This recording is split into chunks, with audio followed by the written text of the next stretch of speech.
Pode? Então tá bom. Então, bom dia. Vamos dar início à nossa Escola Bíblica Dominical.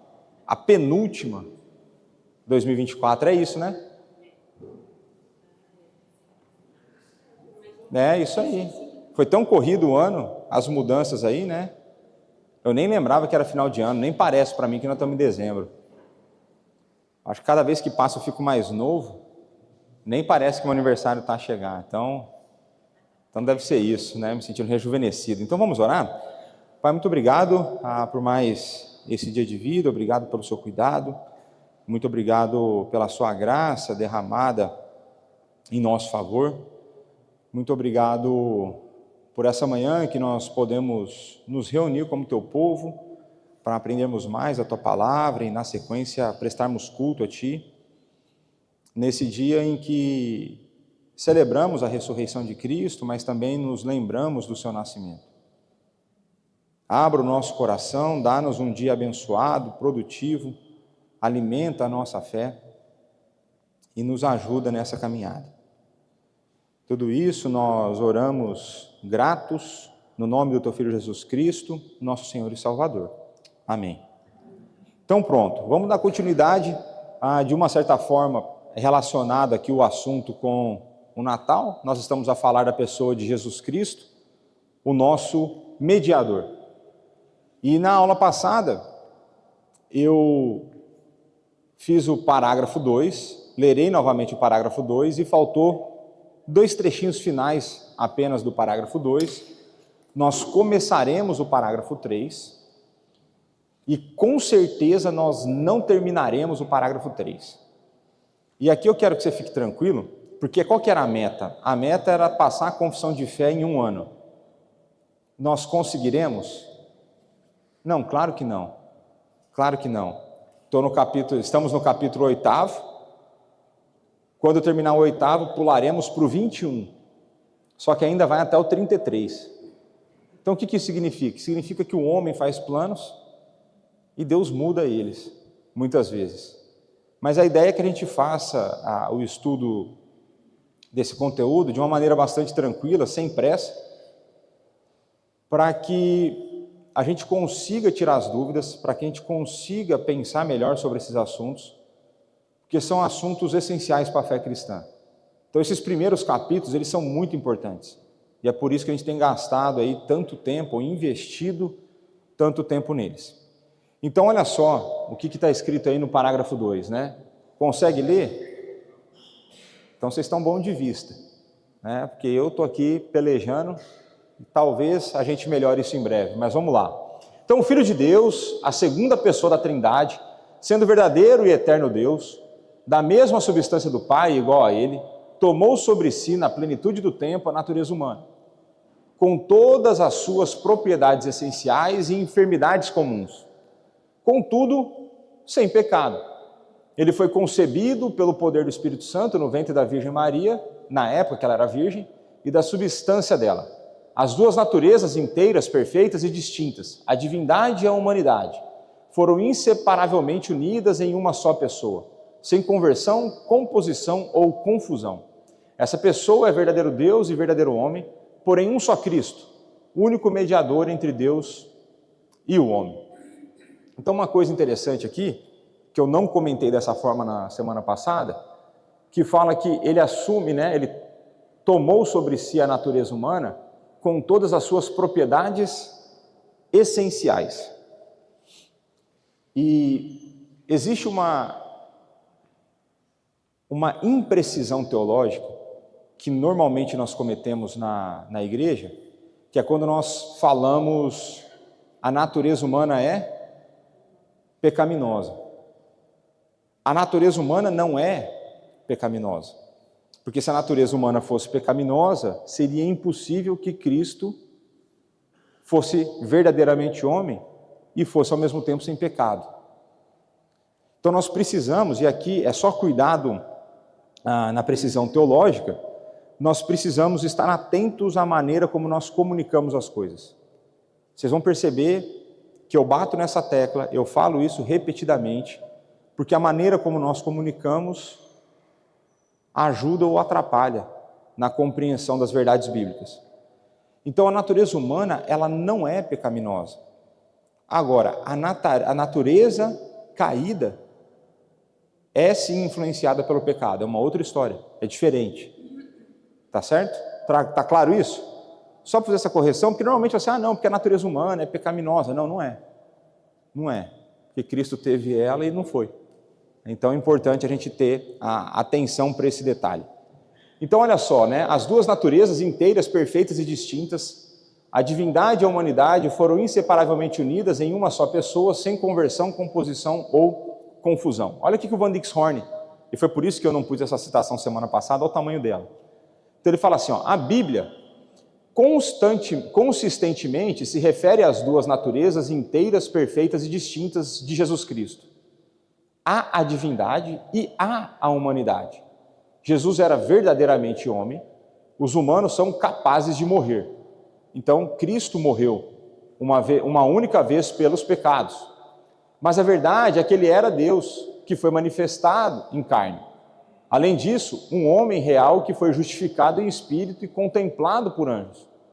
Um Deus verdadeiro, pregado entre os gentios, crido no mundo, recebido na glória. Essas duas naturezas foram inseparavelmente unidas em uma só pessoa. Não houve conversão, a divindade não foi perdida na humanidade, ou a humanidade na divindade. Não ocorreu composição. A encarnação não resultou em alguma nova criatura que não era Deus e nem homem. De fato, não aconteceu nenhuma confusão entre a natureza humana e a divina. E aqui é mais um daqueles momentos em que as nossas ficam evidentes.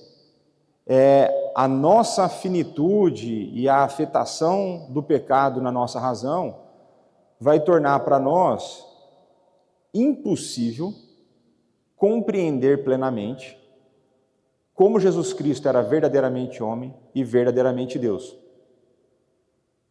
E aqui é a hora que nós temos que usar terminologia bíblica para comunicar as coisas.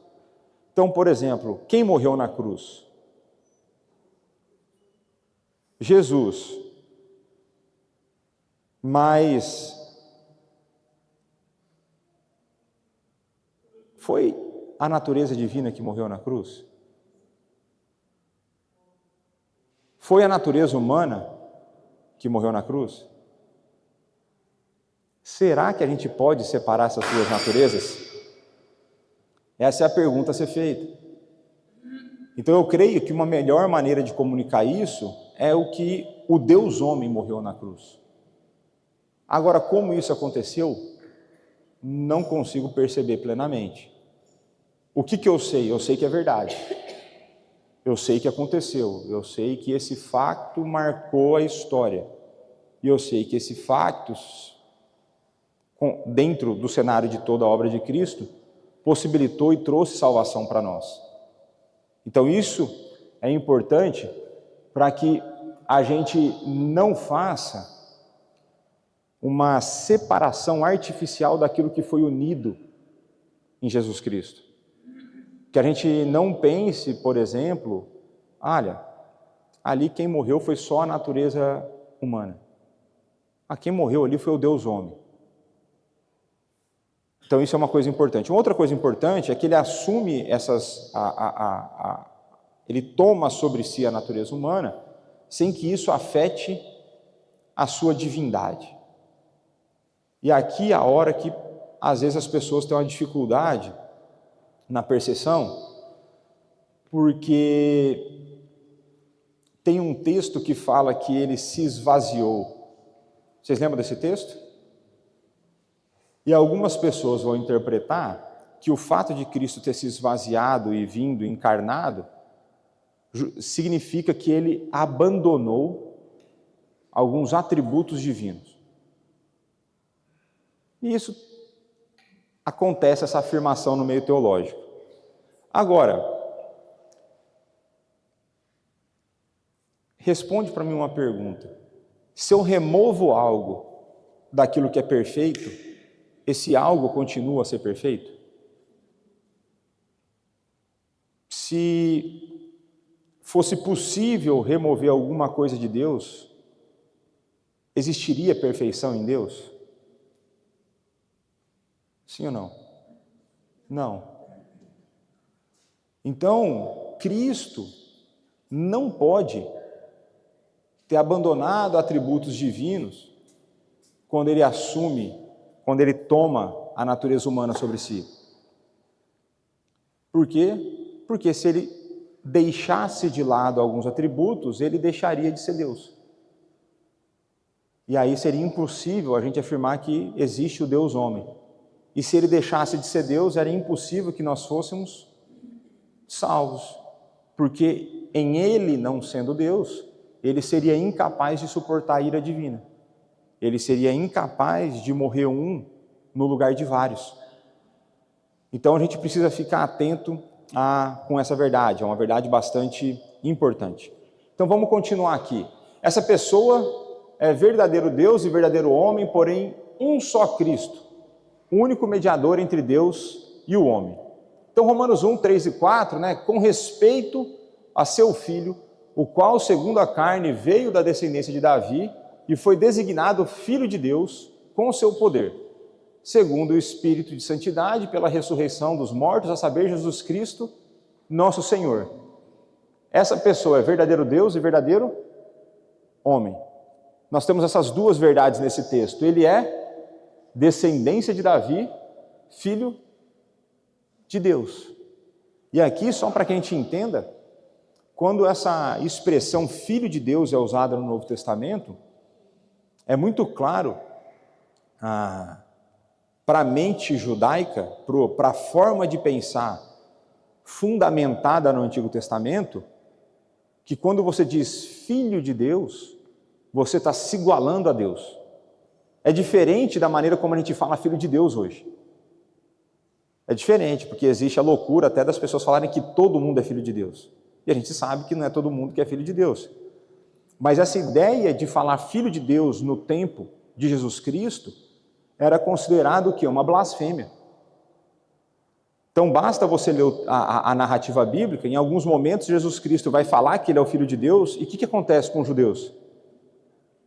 Querem lançar ele do desfiladeiro lá do abismo, querem apedrejá-lo. Por quê? Porque eles entendem que Jesus fala que ele é o próprio Deus. Então aqui a gente tem dois versos, as duas verdades. Ele é filho do homem, ele é descendente de Davi, ele é humano. E ao mesmo tempo ele é filho de Deus. Portanto, nós temos o Deus homem, o Deus encarnado. 1 Timóteo 2,5, porquanto há um só Deus e um só mediador entre Deus e os homens, Cristo Jesus, homem. Está fácil essa, né? Temos só um. Não existe mais ninguém. Não existe qualquer outra pessoa na face da terra que possa te colocar mais perto de Deus do que Jesus. E não só não existe, ele é o único que tem a condição de fazer isso acontecer. Não existe pastor, não existe padre, não existe rabino. Existe apenas um mediador entre Deus e os homens. Porque ele é mediador, porque ele resolveu o problema da distância que o pecado criou. E nós veremos isso hoje na exposição de Gênesis 3, de que assim que o pecado entra, existe um distanciamento natural entre Deus e os homens. É natural. Aconteceu o pecado, a distância já existe. Não existe um intervalo de resposta. Eu não sei quem gosta de Fórmula 1 aqui, coisa de corrida, mas a hora que o sinal sai do vermelho para o amarelo e eles podem dar largada, a gente olha, parece quase que instantâneo. Mas tem um tempo de resposta. Milissegundos, mas tem um tempo de resposta. Com a entrada do pecado do mundo, nem esse tempo de resposta existe. Teve o pecado, por conta da santidade, separação imediata. E essa separação ela vai ser então intransponível. É uma separação que nós, com as nossas boas obras, não conseguimos separar. É uma dívida que a gente não consegue pagar. Se a gente for fazer uma conta, que você pegou dinheiro emprestado no banco, você começa a dever. Começa a rolar juros. Só que as nossas boas obras, a metáfora aqui, uma comparação, ela tem limitações. É como se a gente tentasse pagar a dívida do banco, pegando cada vez mais empréstimo no próprio banco com juros maiores. Eu tento pagar e minha dívida só aumenta. Então a distância é intransponível. Por isso ele é o único mediador, porque ele resolve esse problema, ele vai no banco e paga a conta completa. Ele paga com juros, correções monetárias e ainda sobra crédito para eu e você, a gente, infelizmente, continuar a cometer pecados. Então, é o nosso mediador entre Deus e os homens. Então, o que temos de crer é que há uma pessoa que é verdadeiro Deus e verdadeiro homem. Ele é um só Cristo e por isso podemos dizer juntamente com Paulo que Jesus Cristo, Filho de Deus, nosso Senhor, segundo a carne, veio da descendência de Davi e verdadeiramente foi designado Filho de Deus com poder. Ele é o nosso Messias e por isso confiamos na salvação dada por Ele. E oramos em nome dEle, confessando todos os cristãos, com todos os cristãos de todas as épocas, que há um só Deus e um só mediador entre Deus e o homem, os homens, Cristo Jesus, homem. Agora, a gente vai entrar numa seara aqui, nós vamos entrar numa jornada que normalmente é pouco explorada, e por isso eu quero ir com calma. Ela é pouco explorada dentro da vida da igreja, que é a relação do Deus encarnado com o Espírito Santo. Então, normalmente, as pessoas vão pensar que Cristo conseguiu obedecer à lei, ele conseguiu ter uma vida de obediência perfeita, porque ele era, ou é ainda, Deus. Em vários momentos você fala assim, não, mas veja, Cristo curou porque ele era Deus. Cristo conseguiu obedecer sem nenhum pecado porque ele era Deus. Será que é porque ele era Deus? Será que existe alguma outra coisa que nós não estamos a pensar? Ou então, será que seria justo da parte de Deus que Jesus usasse outros recursos que nós não tínhamos acesso para obedecer e falar que ele conseguiu obedecer de maneira perfeita e a gente não? Faz sentido para vocês ou não? Tem um professor meu no seminário no Brasil que ele foi mais ousado, eu não tenho essa ousadia, então citá-lo-ei, não sou eu a dizer, certo? Ele vai dizer que se Cristo tivesse usado da sua divindade para a obediência, ele teria trapaceado no jogo para poder ganhar. O que ele quer dizer com isso é que o Deus encarnado vai ser na sua humanidade que ele vai conseguir obedecer. Num certo sentido, é como se não tivesse utilização de recursos divinos da sua natureza divina. Eu estou indo devagar aqui só para ir absorvendo a ideia. Faz sentido o que eu estou dizendo, não? Ou é estranho? Estranho? Então vamos começar a caminhada aqui, ó. Vou ler o primeiro parágrafo, aí a gente vai avançar nos textos. Em sua natureza humana, unida à divina, está vendo que ele não está separando, mas ele está dando uma ênfase. Em sua natureza humana, unida à divina, Jesus foi santificado e sem medida ungido com o Espírito Santo, tendo em si todos os tesouros da sabedoria e da ciência. Aprouve ao Pai que nele habitasse toda a plenitude, a fim de que, sendo santo, inocente, incontaminado e cheio de graça e verdade, estivesse perfeitamente preparado para exercer o ofício de mediador e fiador. Esse ofício ele não tomou para si, mas para ele foi chamado pelo Pai, que lhe pôs nas mãos todo o poder e todo o juízo, e lhe ordenou que os exercesse. Então a primeira coisa que a gente tem que pensar aqui é que a nossa visão, eu vou usar uma palavra aqui que ela não é a mais adequada, mas ela vai ajudar a transmitir a ideia. A nossa visão de hierarquia, ela é influenciada pelo pecado. Então, quando a gente pensa em hierarquia, o que você pensa? Não, pensa em hierarquia na vida real, no dia a dia, quando você pensa em hierarquia. Alguém manda e alguém tem que obedecer, certo? Se existe hierarquia, existe alguém que está acima e alguém que está abaixo. E quando a gente pensa nos termos, por exemplo, ele foi chamado pelo Pai e que o Pai lhe pôs poder na mão, se você pensar com a mentalidade que você tem agora, o que parece que está a acontecer? Que existe uma hierarquia de um superior e um inferior. Ou estou errado? Não parece que é isso que está escrito? Mas por quê? Onde você acha que reside o problema, então? Na forma como a gente pensa. Então a gente tem uma visão de papéis e responsabilidades que, associado à nossa visão de hierarquia, corrompe o nosso entendimento de alguns ensinos bíblicos. Então, toda vez que a gente pensa em papel e responsabilidade diferentes, a gente pensa em superior e inferior. Quer ver um exemplo clássico disso? Submissão feminina. Na média, as pessoas vão pensar que a submissão feminina dá à mulher um papel de inferioridade dentro do casamento. E eu espero que depois da pregação que eu fiz em Pedro, minha maior pregação até hoje aqui, 1h17,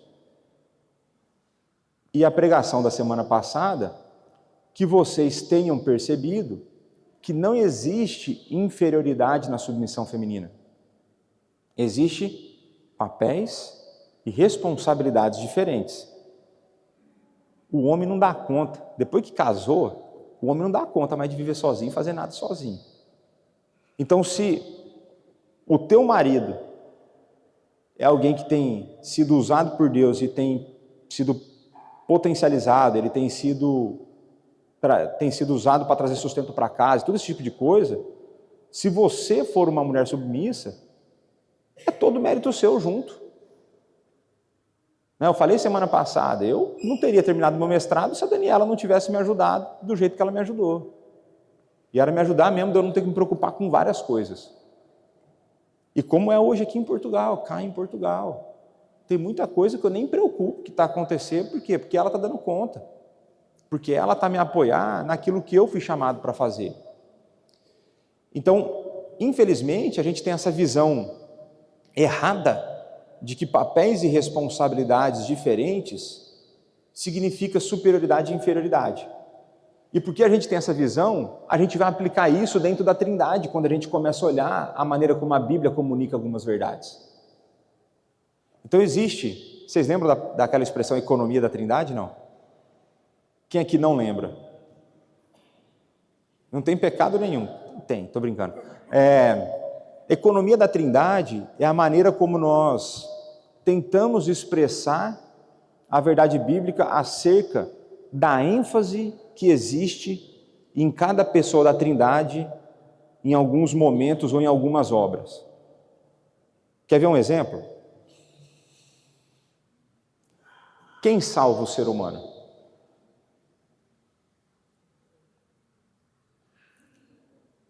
Quem salva o ser humano? Jesus? Pelo menos já é um começo de resposta, né? A maioria ficou quieta, né? Estamos chegando no Natal. Quem salva o ser humano é o Deus triuno. Quem salva o ser humano é a Trindade.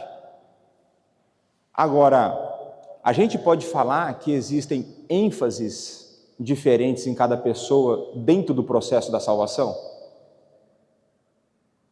Então, por exemplo, dentro do processo da salvação, qual é o papel do pai? Enviar o filho, mas que mais? Oi? Ele elegeu. Então Jesus Cristo vai dizer: aqueles que o Pai me deu. E se o Pai que deu, quem escolheu? O Pai. Agora, Filho e Espírito estão separados do Pai? Não. Então eles estavam e fazem parte dessa decisão? Num certo sentido, sim. Mas em termos de ênfase, existe uma ênfase no Pai, na questão da eleição. Então, o que é uma coisa importante aqui? Nisso você já vê que predestinação e eleição não são a mesma coisa. Que muitas vezes a gente fala que é a mesma coisa. Mas eleição é um pedaço da predestinação.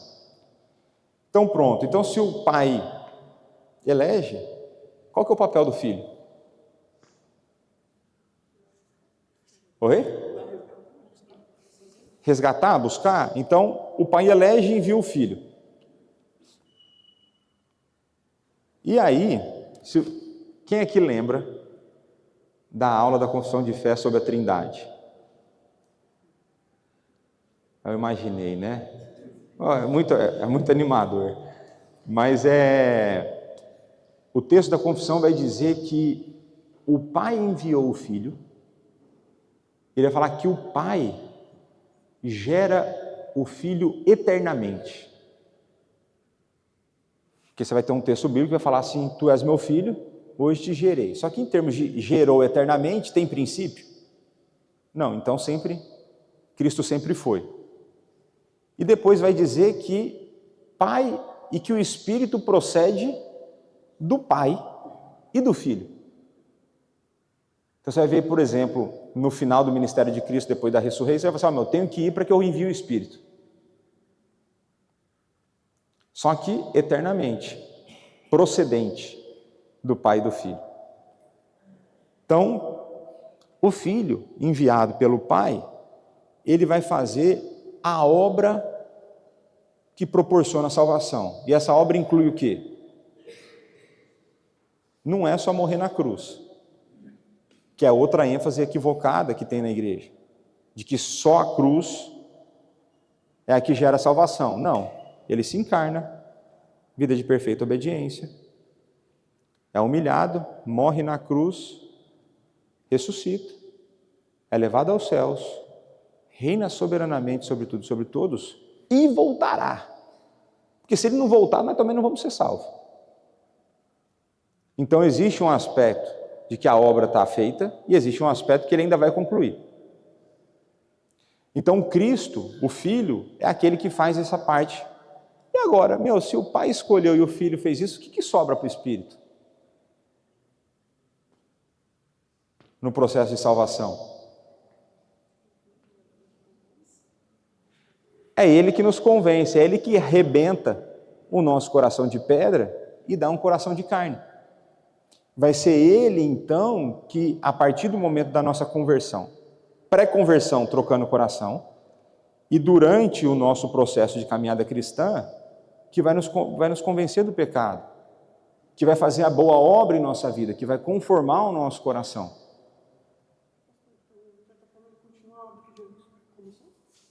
Exato. Mas Cristo conquista a salvação e o Espírito aplica a salvação. Então a justiça conquistada por Cristo é aplicada em nós pelo Espírito. Então se a gente fosse usar termos nossos, o Espírito Santo é o executivo do negócio. E ele é executivo da obra de salvação. Tudo isso para mostrar que existe então, dentro da economia da Trindade, ênfases diferentes nas pessoas, mas em todo tempo, quando cada uma das pessoas age, todas as outras duas estão com ele junto. Mas existe uma ênfase diferente. É por isso que o Pai envia o Filho, é por isso que o Pai dá poder ao Filho, porque existem papéis e responsabilidades diferentes que dentro da Trindade, em perfeita comunhão, em completa ausência de pecado, não há senso e não há possibilidade de superioridade e inferioridade, uma vez que eles possuem a mesma substância. Nesse sentido, quando a gente faz o paralelo para o ser humano, homem e mulher, mesma substância, mesma natureza, não há superioridade e inferioridade.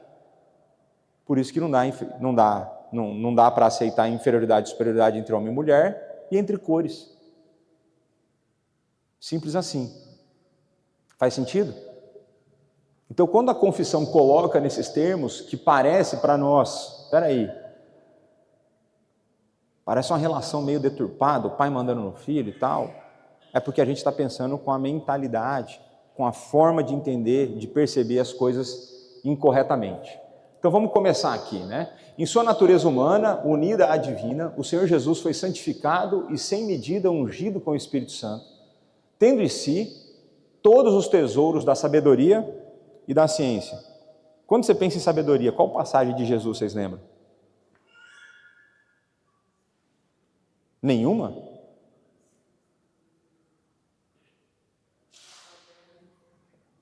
Provérbios? Pensando na vida de Deus encarnado, ele aqui na terra, será que aquela de 12 anos no templo, dando uma lição de Torá lá né? Eu acho que essa é uma possibilidade, né?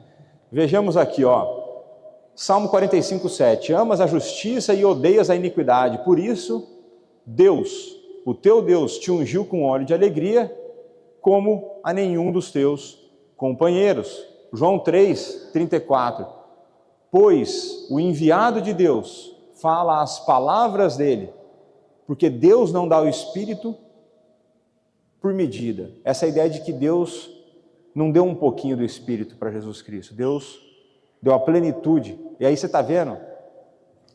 Então o Pai deu a plenitude de Espírito para o Filho. Se ele tinha a humanidade, e ele tem a humanidade até hoje, era necessário que ele fosse na sua humanidade, unida à sua divindade, preenchido pelo Espírito e conduzido pelo Espírito, para que pelo poder do Espírito ele fizesse muitas coisas, para que pelo poder do Espírito, por exemplo, ele curasse, para que pelo poder do Espírito ele expulsasse demônios. Sentido? Faz sentido? Tá bom. E Colossenses 2:3, em que todos os tesouros da sabedoria e do conhecimento estão ocultos. Então, você quer tesouros de sabedoria e conhecimento? Se achegue aos pés da cruz. Se achegue a Cristo para que você obtenha. Então, vamos lá. O parágrafo anterior, o parágrafo 2, explicou que o divino Filho de Deus assumiu para si uma natureza humana. Ele era totalmente homem, totalmente Deus. Como esse parágrafo explica, ele também era pleno do Espírito Santo. Acredito que o que acontece com muitos de nós, quando lemos os evangelhos ou meditamos sobre a salvação, é que quase sempre ficamos maravilhados com a total dimensão da sábia percepção e do profundo entendimento encontrados em Cristo. Ele é um homem como nenhum outro. Ele é aquele que foi santificado, ou seja, separado de todos os outros. Então, Cristo, sendo pleno do Espírito, ele tinha sabedoria para tratar dos assuntos. Então, eu não sei se vocês já perceberam isso, muitas vezes as respostas de Cristo não parecem muito relacionadas com as perguntas. Em alguns momentos, parece que estão as respostas meio... Você está falando a mesma coisa? Ele sabe o que ele está a dizer e ele sabe o que ele está a tratar no coração. Então, Cristo, em sua sabedoria, movido pelo Espírito, ele age de uma forma que nenhum outro homem foi capaz e será capaz de fazer. E isso é importante para nós. Então, quando buscamos compreender nosso Senhor, podemos ser tentados a pensar que a resposta para a singularidade dele reside em uma só direção, que o homem Jesus era divino. Ele está falando assim, quando a gente olha para Jesus, ele fala, como que ele fez isso? Ou como diante de tanta provocação ele não respondeu como a gente responde? A tua resposta vai ser, não, porque ele era Deus. É isso que ele está a dizer aqui, a gente é tentado a pensar dessa forma. Mas, como somos lembrados aqui, a razão para a singularidade de nosso Salvador também repousa no Espírito Santo. Jesus Cristo era totalmente santificado e sem medida ungido com o Espírito. Só Ele podia dar o Espírito sem medida, porque Ele, como João Batista uma vez explicou, tinha uma ilimitada e incalculável medida do Espírito. Então, parte dessa questão da forma como Cristo respondia e da forma como Ele era singular, está relacionado com a plenitude do Espírito na vida dele. E aqui, quando a gente pensa em plenitude, é importante que você entenda isso, porque a gente vai, não sei se vocês vão lembrar desse texto, de que nós devemos buscar ser cheios do Espírito. Vocês lembram desse texto? E aí a gente pode ser levado ao engano de imaginar que nós somos como uma jarra. E que o importante é que essa jarra seja preenchida com alguma coisa. E por que isso vai ser um engano? Porque se isso fosse verdade, nós estaríamos a dizer que Deus deu uma quantidade incompleta do Espírito na nossa vida. Mas o facto é de que nós recebemos o Espírito por completo. Não tem como entrar meio Espírito em você. Põe meia dose de Espírito. Quando a gente vai pensar, então, nessa ideia de ser cheio do Espírito, como que é uma melhor maneira de nós pensarmos isso? A influência que Ele exerce nas áreas da minha vida. Ele está a influenciar mais ou menos áreas. Então, quando a gente pensa em Cristo como aquele pleno do Espírito, é tendo o Espírito permeando todas as áreas da sua vida de maneira perfeita e completa. O que claramente na sua e na minha não é uma realidade, ou é? Então pense nisso, nós não somos uma jarra em que nós precisamos encher, nós já recebemos, Ele já habita em nós, não tem um espaço de que não seja preenchido no termos de recebemos o Espírito. O que existe é o quanto nós estamos a ser dominados por Ele. Então lembra lá de Efésios, de não se embriagar com o vinho, mas ser cheio do Espírito. Qual que é a consequência de ser cheio do Espírito quando você lê o texto? Domínio próprio. É ser completamente controlado. Já pensou que maravilha, meu? Já pensou que maravilha? Eu no trânsito, sem ficar nervoso. Não é? Putz, isso é ser maravilhoso, né? Mas estamos a caminhar. Então vamos lá. Então aprouve ao Pai que nele habitasse toda a plenitude, a fim de que, finalidade, sendo santo, a plenitude, inocente, incontaminado e cheio de graça e verdade. Então, Colossenses 1,19, porque aprouve a Deus que nele residisse toda a plenitude. Aprouve a quem? A Deus. A gente continua a ver as diferenças. Hebreus 7,26, as ênfases, né? Com efeito, nos convinha um sumo sacerdote como este, santo, inculpável, sem mácula, separado dos pecadores e feito mais alto do que os céus. Você vê que existe uma ação do Pai em fazê-lo alguma coisa.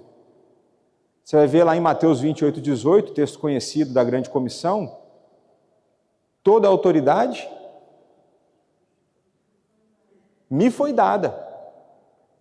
Toda a autoridade me foi dada. Então Cristo de fato recebe. Cristo de fato é colocado numa posição por Deus Pai. Mas uma coisa importante, que esse sumo sacerdote fosse santo, inculpável e sem mácula. E isso é interessante, porque o sumo sacerdote humano, o que ele tinha que fazer antes de fazer sacrifício pelo povo? Fazer sacrifício por si. E Cristo não precisava fazer sacrifício por ele, porque ele era perfeito. E ele é perfeito.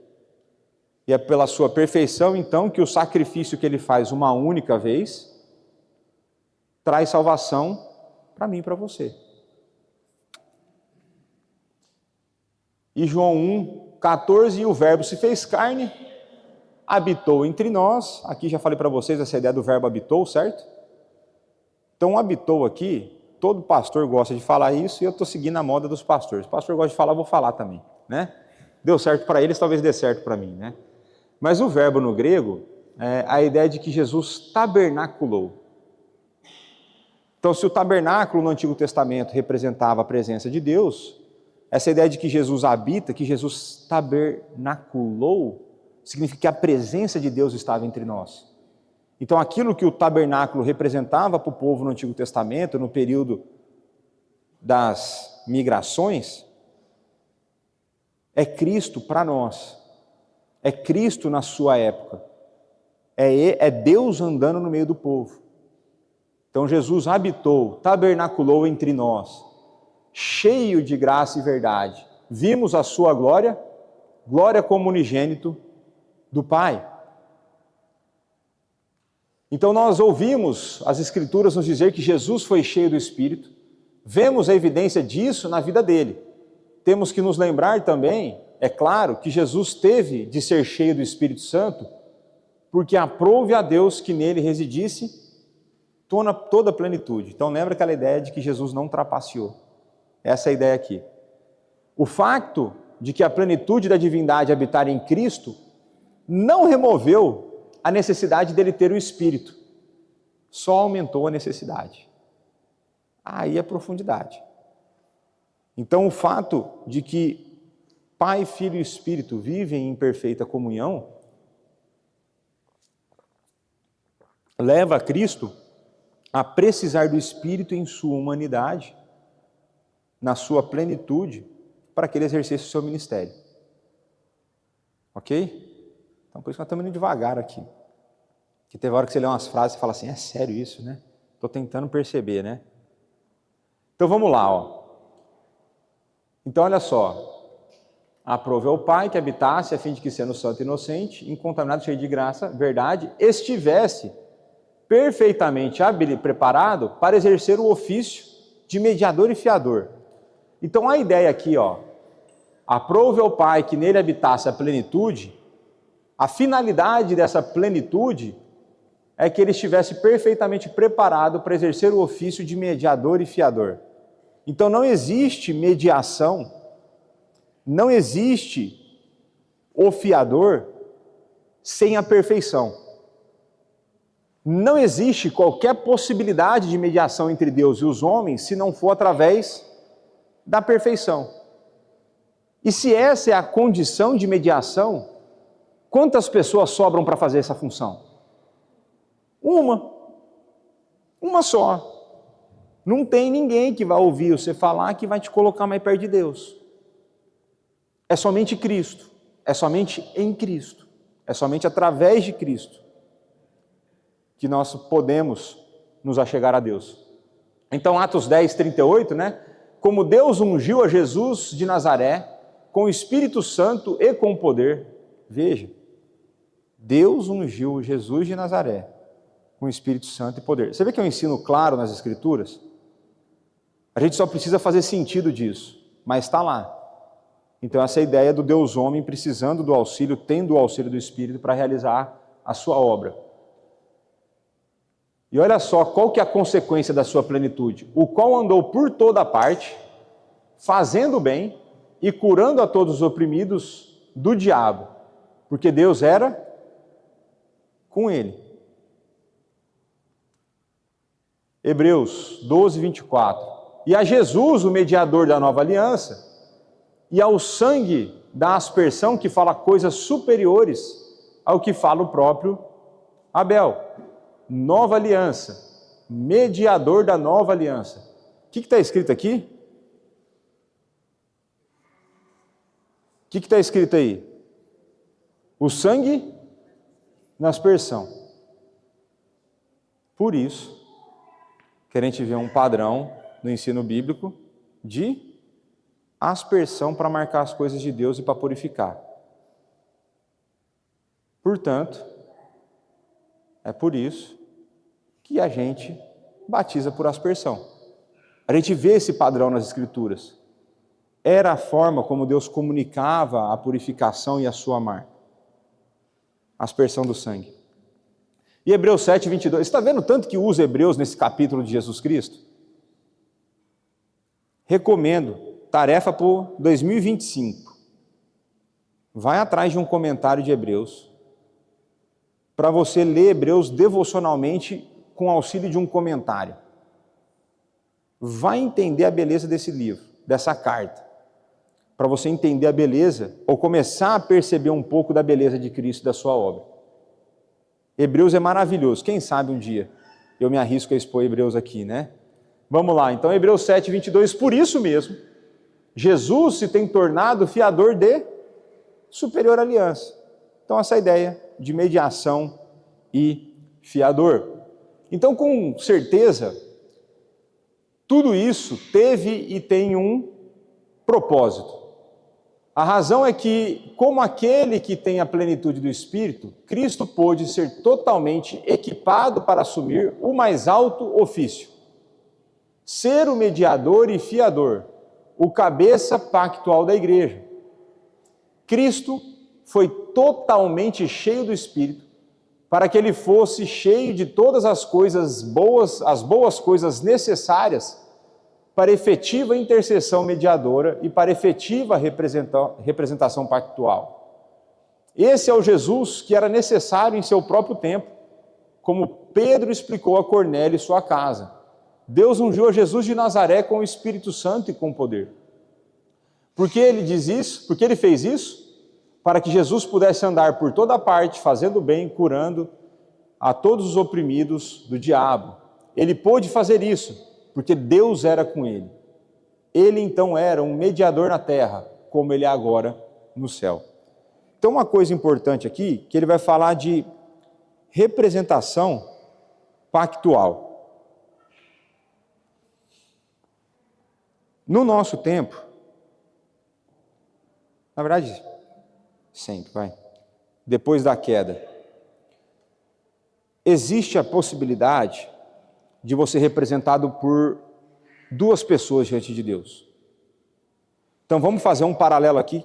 Quem gosta de série de advogados aí, de direito, essas coisas? Eu gosto bastante. Então pensa que você cometeu um crime e você precisa contratar um advogado. Você tem duas possibilidades. Só duas. Só existem dois escritórios de advocacia para te representar. Um é Adão e o outro é Jesus Cristo. É a única possibilidade de representação diante de Deus para responder pelos seus crimes. Qual dos dois você vai contratar? Quem for crente vai contratar Jesus. A ideia é que aqueles que estão em Cristo têm então esse advogado, Jesus Cristo, contratado. Quem não tem Cristo recebeu. Não sei se aqui em Portugal tem isso, mas no Brasil, quando o criminoso não tem condições financeiras de contratar um advogado, o Estado fornece um. Acontece o mesmo aqui? A representação, né? Legal dada pelo Estado. Então, se você não contratou Jesus Cristo, você vai receber de padrão Adão. Isso significa que aqueles que estão em Adão estão bem ou estão mal representados? Ah, bom, pô, finalmente, né? Mal, mal. Mal pra caramba, meu. Mal, mas com a boca cheia. Mal. Nós veremos isso hoje, na exposição bíblica. E Deus, então, quando Ele cria Adão, Ele coloca Adão numa posição de que ele representa toda a humanidade. Só que Deus o cria de maneira perfeita, e Adão não tinha um negócio que nós temos. O que Adão não tinha que nós temos? Umbigo? Não. Inclinação para o pecado. Então, Adão e Eva, eles não eram como nós, inclinados para o mal. Adão e Eva não tinham qualquer inclinação para o mal interior. Eles tinham aquilo que muitos gostariam de ter, que é o chamado livre-arbítrio, que era a capacidade de escolha. O que é o livre-arbítrio? Para a gente falar a mesma linguagem aqui. Capacidade de escolha contrária à inclinação do coração. Então isso que é livre-arbítrio. Livre-arbítrio não é escolher a roupa que você veio. Isso aí chama livre agência. Você escolhe e mesmo assim você cumpre o decreto. É outra história. Livre-arbítrio é a capacidade de escolha contrária à inclinação do coração. Colocado de maneira prática, é você ter o seu coração desejando fazer o mal e você escolher fazer o bem. Quantas vezes isso acontece no seu dia? E o contrário, que é o coração desejar o mal e você fazer o mal? Várias. Então, no fim das contas, você vai ver que você não tem livre-arbítrio, você tem um arbítrio condicionado à inclinação pecaminosa que ainda reside no seu coração. Agora, isso significa que você perde toda a batalha que você entra? Não. Não, porque existe o Espírito habitar em você, você está no processo de transformação do Espírito, e isso, o Espírito te habilitará em alguns momentos a fazer escolhas que são contrárias ao desejo do seu coração. Certo? Até hoje, por exemplo, eu não matei ninguém. Só no coração. Mas já desejei, o Marco não gosta que eu falo isso. Depois vocês cortam na edição. Já desejei várias vezes. Né? Você olha para uns caras e fala, esse cara não podia mais existir. Então, em vários momentos, eu desejaria sair nas ruas que o limite é 50, adoraria estar a 120. Porque eu gosto de velocidade. Mas toda vez eu cedo a isso? Não. E também não pus 120 dentro do porto, tá? Fiquem tranquilos. Mas pensa no seu coração, o quanto da maldade que habita em você ainda, que em vários momentos você consegue optar pela coisa boa ao invés da má. Mas você consegue perceber que existe essa luta constante na sua vida ou não? Ou você já cedeu e, derrota toda hora? Como que está a luta? Tem luta ou não tem? Pô, é no diário, Você acorda já na luta. Tem dia que você já acorda atravessado, como diz lá no interior. Você já acorda alguns vão dizer com o pé esquerdo, atravessado. Você já acorda de mau humor. Você já acorda torcendo para dormir logo, para acordar no outro dia, porque aquele dia não vai ser bom. Agora, Adão não tinha isso. E é isso que me deixa doido quando eu penso que ele escolheu ser covarde. Ele não tinha esse negócio. E a sorte dele, eu já falei isso para vocês, é que no céu e na nova terra eu vou estar glorificado, porque senão eu ia encontrar com Adão e falar, você não tem noção do tanto de trabalho que você me deu, eu vou te dar um trabalho agora. Né? Mas vamos estar glorificados, então não vai ter esse problema. Então isso é uma coisa. Só que toda a humanidade, e aí existe um conceito importante que a gente vai falar na pregação hoje, foi contaminada pelo pecado de Adão. E o nome desse pecado é o pecado original. É porque ele não é falsificado? Não, é pecado original porque ele afeta na origem. Então, quando a gente fala em pecado original, toda vez que eu pensar aqui em pecado original, eu estou a falar do quê? Do pecado cometido por Adão. É a partir desse pecado, a partir do pecado original, que tudo é corrompido. Menos a pessoa de Deus. Mas toda a criação é corrompida. Toda a criação sofre com os efeitos da queda. Por isso que Romanos 8 vai falar que a criação geme, anseia pela volta de Cristo. Se toda a criação foi afetada pela queda de Adão, todo ser humano nasce agora o quê? Pecador. Aí a natureza caída está associada com o pecado. Então, todo ser humano, do relato que nós temos, a gente tem exceção de 2 seres humanos que não nasceram condenados no pecado. Quais foram? Jesus, certo? E a Bíblia dá a entender que João Batista, que ele já dentro do ventre reconhece Jesus Cristo como Senhor. Fala que ele estremeceu no ventre reconhecendo Jesus como Senhor. Então, existe uma discussão da conversão de João Batista já no ventre. Por isso que eu creio, engravidou, já começa a ler a Bíblia para a barriga, já vai falando, que é o poder sobrenatural do Espírito que faz essas coisas, né? Já ora com a criança dentro da barriga está fininha lá ainda, tal, já vai orando, porque o Espírito pode agir. Mas o ponto é que então a humanidade cai junto com Adão.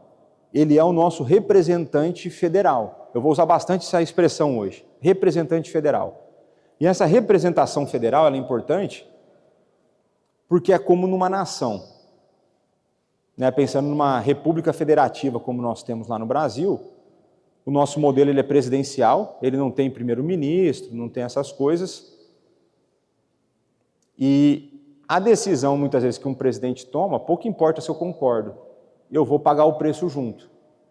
Então, se o Brasil resolver entrar em guerra, adivinha o que vai acontecer comigo? Vou ser chamado lá para me apresentar, depois que morrer os mais novos primeiro, tal, depois vem os velhos. A vantagem ficando velho, né? Mas eu vou pagar por uma coisa que eu não escolhi fazer. É mais ou menos essa ideia em Adão. Então, Adão é o nosso representante federal. Só que, para que a salvação fosse possível, era necessário que existisse um outro representante. Um representante que fosse perfeito. Um representante que pudesse conquistar e advogar por mim e por você. E aí é isso que ele vai falar, que Jesus, cheio do Espírito, sendo santo e tendo a plenitude e todas as boas coisas necessárias para fazer uma intercessão mediadora e para a efetiva representação pactual. Então, quando uma pessoa é transformada pelo Espírito, seu coração de pedra é removido, o coração de carne é inserido, ela deposita a sua fé em Jesus Cristo e confessa Ele como Senhor e Salvador, o que acontece com ela? Troca de advogado. Ela sai de Adão e entra em Cristo. E eu vou ousar dizer que o próprio Adão entrou em Cristo. Porque a gente vai ver que ele e Eva dão sinais de que creram depois. Mas é uma outra história para outro dia.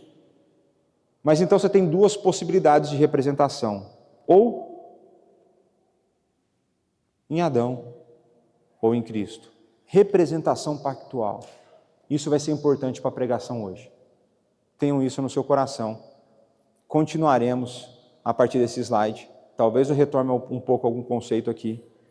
E se Deus quiser, não será na próxima semana. Próxima semana eu vou dar uma aula especial. Vocês verão se é tão especial ou não, mas na próxima semana, se Deus quiser. Então, vamos fazer uma oração para encerrar esse momento e o pequeno almoço aqui. Pai, muito obrigado por mais essa aula que o Senhor proporcionou à tua igreja. Muito obrigado pelo seu cuidado. Muito obrigado, pois o Senhor escolheu entrar num relacionamento conosco, o Senhor abre o nosso entendimento e o nosso coração, e nós continuamos a clamar da ação do Teu Santo Espírito em nossa vida, para que possamos perceber cada vez mais e melhor a Tua palavra, a Tua pessoa, e no nosso caso aqui hoje, Jesus Cristo, nosso Senhor e Salvador, o nosso mediador.